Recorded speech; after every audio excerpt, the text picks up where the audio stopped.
Hi అండి అందరికీ welcome to our channel మన ఇంటి వంటలు. ఇవాళ పూరి అని దానిలో కర్రీ ఎలా చేసుకుందామో చూద్దాము.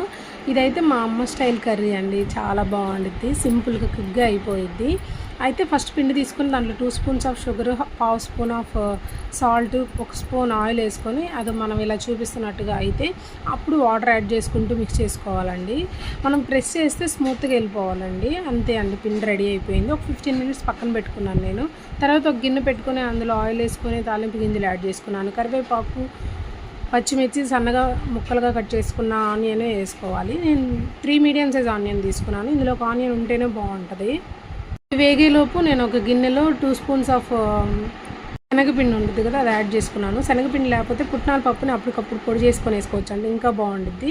ఆ ఫ్రై అయ్యాక చిన్న ముక్కలుగా కట్ చేసుకుని ఒకటి బంగాళదుంప యాడ్ చేసుకున్నాను. అది మగ్గడానికి ఉప్పు పసుపు వేసి మూత పెట్టుకున్నాను.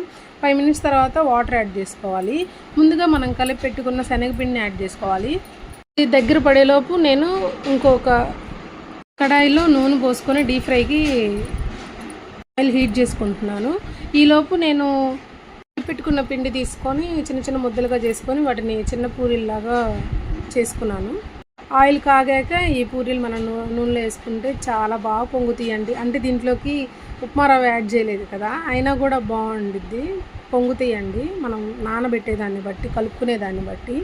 అంతే అండి, సింపుల్గా క్విక్గా అయిపోయిద్దండి. మా పిల్లలు కూడా చాలా ఇష్టంగా తిన్నారు ఇవాళ, చాలా బాగుందని. కూడా ట్రై చేసి ఎలా ఉందో చెప్పండి. కొత్తగా ఏమైనా రెసిపీస్ కావాలంటే కమెంట్ చేయండి, లైక్ చేయండి, షేర్ చేయండి, సబ్స్క్రైబ్ చేసుకోవచ్చు కదండి. Thank you.